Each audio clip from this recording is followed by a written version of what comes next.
Hey everyone, welcome to What the Flick. Grace, Alonso, Riverdale, season 2.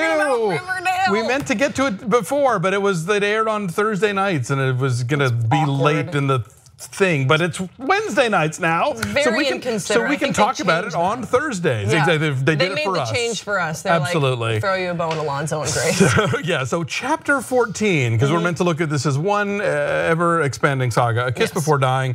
So Fred has survived the shooting at Pops. He is taken barely, just barely. He's on the edge of death and having weird visions about being dead. Archie takes him to the hospital, which is in pure Riverdale fashion, dimly lit and coolly period, and the doctors all wear funky ass uniforms that would get blood on them like that.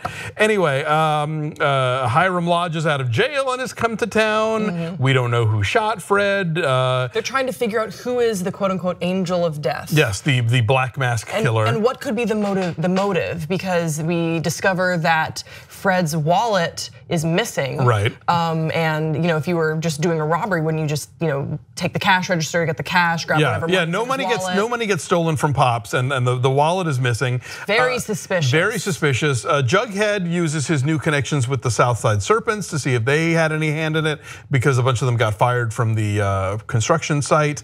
Which would be, by the way, crazy to think that, because I understand that the Southside Serpents are some unsavory characters about town, but if they were to get fired and then immediately shoot the guy, yeah, that's a little obvious. Seem like, at least from what we know of the Southside Serpent, that seems pretty petty for them. Yeah, Cheryl Blossom, after burning down the manse, is now creating a fake story about the baddest bitch on TV. Oh my God, where she's crimping the oxygen hose. Like, oh man, she's such a delicious character. I think that's a weird way to describe it, but I will stand by it. I have not watched the new Dynasty, which premiered after this episode last night, but I'm sorry, new Alexis and new Crystal the bar has been raised by fucking Cheryl Blossom. It's funny you should say that. That's exactly what I was thinking when I was thinking about what I wanted to say reviewing it today. Is Dynasty, you better bring it, because Cheryl Blossom kind of owns this campy, vindictive, beautiful villainess territory, and she does it so well. And just like the hair flip when she's walking down a hospital corridor, it's brilliant. And I really enjoyed this episode. I think that they've set the tone for what the mystery is going to be, and that's something that I always felt Riverdale did very well. Was that I was a big fan of Pretty Little Liars back in the day, and I would get so frustrated with the show because they would never solve almost any mystery ever.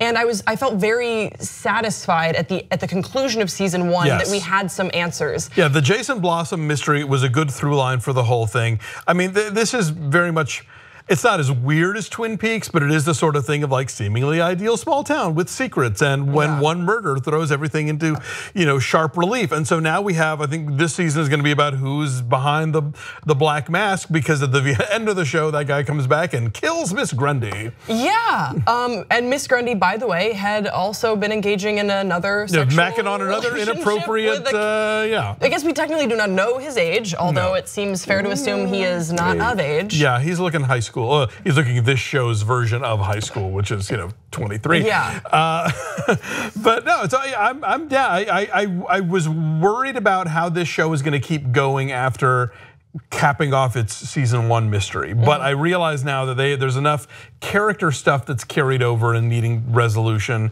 and a new mystery, and I think they're going to pull it off. I really wish they would stop with the inside jokes about the original Archie comics. Oh, because it's not. The Pure Heart thing was so not something Jughead would say. Like, that was always a dumb name for a character anyway. The Pure Heart was this like alternate universe version of Archie in the comics where he was a superhero. Okay. So that was dorky, and when the flashback of the dog when he says, my dad said little Archie, it's like, yeah, okay, we get it, stop. Yeah, I think that they could probably move away from comic book references at this point, because I know when we talked about Riverdale briefly on Pop Trigger, and all the comments were basically just filled with, yeah, it's a fine show, but it's not the comics at all. good for that, but right. And the original joke was like, this is not the ones you grew up on. This is now this is the new. This is dirty, sexy, pretty little Riverdale. Pretty little Riverdale. Pretty little Riverdale. But yeah, it's like now that we've established that, we don't have to keep like get it. Enough already. I was excited to see that they. I think they are going to give some major story time to Veronica and Archie and Jughead and Betty, because those were, I really like those couple pairings. Yes. I don't think I've been this shippy. This shippy, I suppose, since probably the OC.